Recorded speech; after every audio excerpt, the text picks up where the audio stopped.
রাহুল, স্নেহা, তোমরা এখানে কি করছো?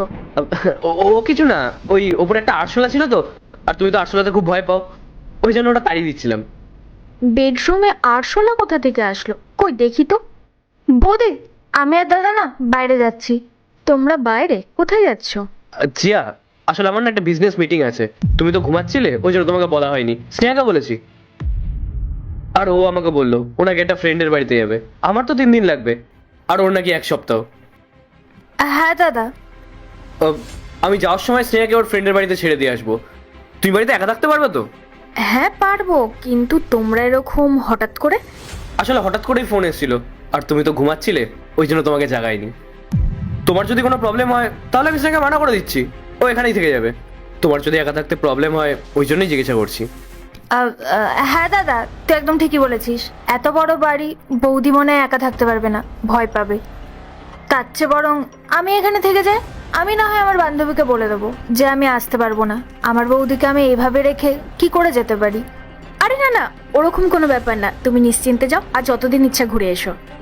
শোনো, ওকে কিন্তু সাবধানে পৌঁছে দিও, আর নিজের খেয়াল রেখো। তুমি পৌঁছে গিয়ে আমাকে একটা কল বা মেসেজ করে দিও। তুমি শিওর যে তুমি একা থাকতে পারবে? হ্যাঁ হ্যাঁ, একদম শিওর। ঠিক আছে না, তাহলে চল বেরোনো যাক। বাই।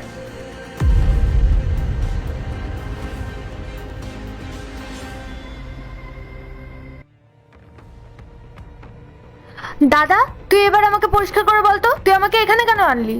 তোর তো কোথাও যাওয়ার কথা ছিল, আর আমরা এভাবে রোদের মধ্যে আর কতক্ষণ দাঁড়িয়ে থাকবো? এবার তো কারণটা বল। দেখ স্নেহা, আমরা কোথাও যাচ্ছি না, আমাদেরকে এখানেই থাকতে হবে। মানে কেন? আরে ঘরে এত কাজ পড়ে আছে, আর তুই আমাকে এভাবে এখানে নিয়ে এসছিস কেন? স্নেহা, চিয়ার চাল চলন আমার একদমই ভালো লাগছে না। সব সময় দেখি ফোনে ব্যস্ত থাকে, কথা বলতে গেলে কথা এড়িয়ে যায়। আমার মনে হয় ও আমাকে ঠকাচ্ছে, ওর নিঘাত কারোর সঙ্গে এক্সট্রা ম্যারিটাল অ্যাফেয়ার চলছে। কি বলছিস এসব তুই দাদা? বৌদি এরকমটা করতেই পারে না, তোর মনে হয় কোথাও ভুল হচ্ছে। আর সে ভুলটাই আজ আমি ভাঙতে চাই।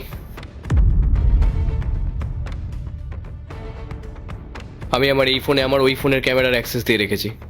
বাড়ি থেকে বেরোনোর সময় আমি আমার বেডরুমের সিলিং ফ্যানে যখন আমার ফোনটা লাগিয়ে রেখেছিলাম না, তখন আমি ক্যামেরাটা অন করে রেখেছিলাম। দাদা, তুই এসব কি করছিস? এখানে বেডরুমের তো সবকিছু স্পষ্ট দেখা যাচ্ছে। দেখ স্নেহা, জিয়ার যদি সত্যি কারোর সঙ্গে কোনো অ্যাফেয়ার চলে থাকে না, তাহলে আজকে আমার অনুপস্থিতিতে ও নিঘাত বাড়িতে আসবে। তুই শুধু ফোনের স্ক্রিন থেকে নজর সরাবি না।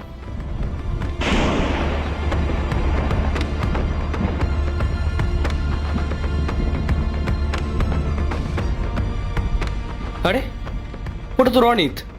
ওই অসময়ে আমাদের বাড়িতে যাচ্ছে কেন? আরে এসে গেছে তুমি, এসো আমার পাশে এসে বসো। রাহুল আজকে ফিরবে না তো?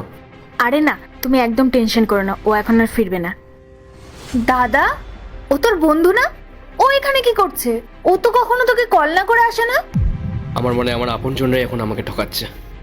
দাদা, কোনো ব্যাপার না, আমরা এই ফোন থেকেই সবটা দেখতে পাবো। জানো জিয়া, এভাবে আর লুকিয়ে দেখা করতে ভালো লাগে না। রাহুল জানতে পারলে আমাকে রাস্ত রাখবে না। এরপর থেকে আমরা বাইরে দেখা করব। দূর, আবার তুমি রাহুলের কথা শুরু করেছো। ও তো জানেই না যে ওর উপরে আমার কোনো ইন্টারেস্টই নেই। এতদিন পর দেখা করতে এসছো, আর এখন তুমি সেই বরের গল্প করছো। তাহলে তুমি ওকেই বিয়ে করো। আরে তুমি রাগ করো না, আমিও তো চাই তোমার সাথে সময় কাটাতে। আর তোমার ওই ননদটা, ও তো সারাদিন বাড়িতে পড়ে থাকে।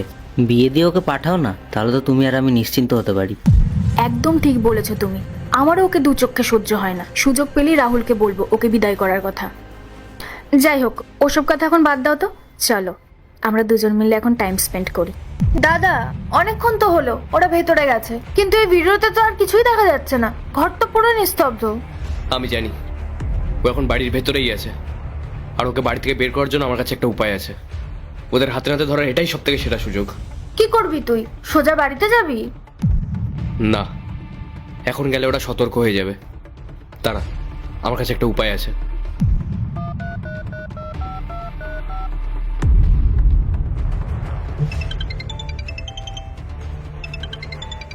জিয়া, রাহুল ফোন করছে। রাহুল, এখন কি হবে আমাদের? আমরা তো ধরা পড়ে যাব। দাঁড়াও, আমি দেখছি।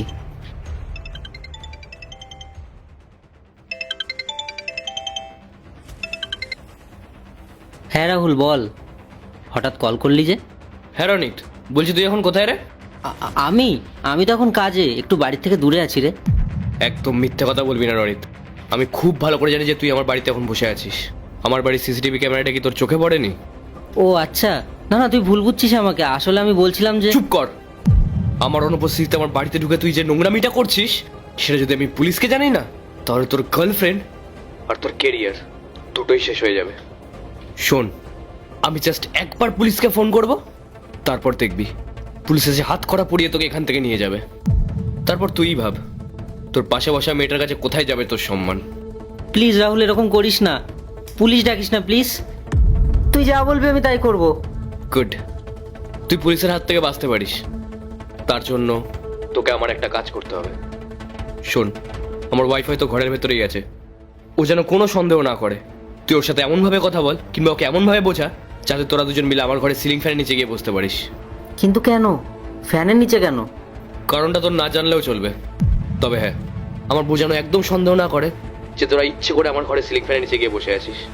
খুব স্বাভাবিকভাবে কাজটা কর। আর শোন, ও যেন ফ্যানের তলা থেকে একদম না নড়ে, আর যদি নড়ে তাহলে তো তুই জানিস আমি সোজা গিয়ে পুলিশকে ফোন করব। এবার চয়েসটা তোর, তুই ওখানে আমার কাজটা করবি নাকি চলে যাবি। আচ্ছা আচ্ছা ঠিক আছে, আমি দেখছি, তুই যা বললি আমি তাই করছি, প্লিজ মাথা গরম করিস না।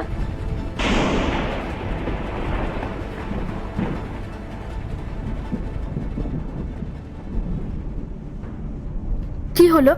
কি বললো? ও কি সব জেনে গেছে? আরে শান্ত হও, সেরকম কোনো ব্যাপার না, ওই কাজের বিষয়ে একটু ফাইল নিয়ে কথা বলছিলাম। তুমি বেকার বেকার অত টেনশন করো না তো, চলো আমরা একটু ভেতরে গিয়ে বসি। আরে রাহুল ফোন করেছে বলে আমার হার্টবিট বেড়ে গেছে, আর তুমি এদিকে আরাম করার কথা বলছো? আরে আমার উপর ভরসা রাখো, আমি থাকতে কোনো চিন্তা নেই তোমার, আমি তো আছি তোমার সাথে, সব ম্যানেজ করে নেব। চলো আমরা ভেতরে গিয়ে কথা বলি। ঠিক আছে চলো।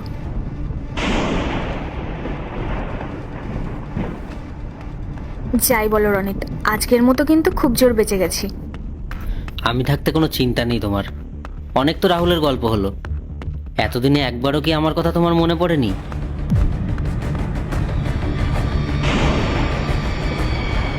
কি করছো জিয়া? কই রাহুল, কিছু না তো, আমরা তো জাস্ট বসে কথা বলছিলাম। মিথ্যে কথা বলো না জিয়া। ওপরে কিন্তু একজন আছেন যিনি সব দেখছেন, তার চোখকে তুমি ফাঁকি দিতে পারবে না। আসলে তোমার বন্ধু তোমার সাথে দেখা করতে এসেছিল, তুমি তো ঘরে ছিলে না, তাই আমি বললাম ওকে ঘরে বসে একটু আরাম করতে, তাই না রনিত? আচ্ছা, আমার বন্ধু আমার সাথে দেখা করতে এসছে, কিন্তু রনিত তো কোনোদিন আমাকে ফোন না করে এখানে আসে না, আর আজকে আমাকে ফোন না করেই হঠাৎ আমার বাড়িতে।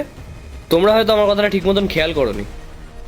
আমি আবারও বলছি, ওপরে কিন্তু একজন আছেন যিনি সব দেখছেন, তার নজর থেকে কিন্তু কিচ্ছু এড়ায় না।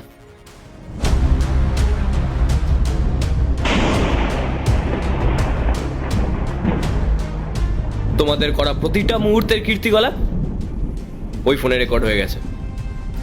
চিয়া, আমি না খুব ভালো করে জানি যে তুমি আমাকে ঠকাচ্ছ, কিন্তু রনিত তুই তো আমার বন্ধু, তুই আমার সাথে এই কাজটা করতে পারলি।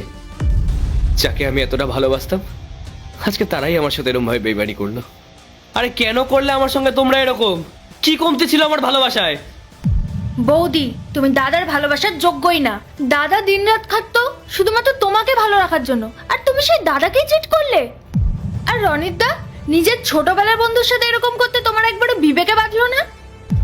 ছি, এই নোংরামো করার আগে তোমাদের নিজেদের একবারও লজ্জা লাগলো না? রাহুল, আমি বুঝতে পারছি যে আমি কত বড় অন্যায় করেছি, আমার ওপর তোমাদের রাগ হওয়াটাই স্বাভাবিক। আমি কথা দিচ্ছি আজকের পর থেকে এরকম আর কখনো হবে না। আমি সব সম্পর্ক শেষ করে দেব, আমি কথা পর্যন্ত বলবো না, কারোর সাথে কোনো যোগাযোগ রাখবো না। আমাকে ক্ষমা করে দাও Rahul, I am really sorry. না জিয়া, আমার তোমার ওপর কোনো রাগ নেই, রাগ তো নিজের মানুষের ওপর হয়। তুমি তো আমার নিজের কেউই না। তোমাদের দুজনের জন্য একটা সুখবর আছে, ও স্পেশালি তোমার জন্য। আমি তোমাকে ডিভোর্স দিতে চাই, আর তোমাকে ডিভোর্স দেওয়ার পর আমি এই সব কিছুর থেকে মুক্তি পেতে চাই। কিন্তু রাহুল, তুমি এরকম ছোটখাটো বিষয়ের জন্য এরকম কথা কেন বলছো? আমরা নিজেদের মধ্যে ডিসকাস করে ব্যাপারটা মিটিয়ে নেব। স্নেহা, বলো না। তোমার এই সব বিষয়গুলোকে ছোটখাটো বলে মনে হচ্ছে? তোমার কাছে তো সবই মজার। চিয়া, তুমি এখনই এখান থেকে বেরিয়ে যাও। আমি তোমাকে বললাম তুমি এখনই এখান থেকে বেরিয়ে যাও। এরপর কি হলো সেটি দেখার আগে এই দুটি ছবির মধ্যে যে কোনো একটি ছবিকে ভালোবাসে থাকলে ভিডিওতে লাইক করে চ্যানেলটি সাবস্ক্রাইব করে দাও। আর যদি না করো তাহলে আমি বুঝবো তোমরা এই দুটি ছবিকে ভালোবাসো না। আর কমেন্টে লিখে যাও আমি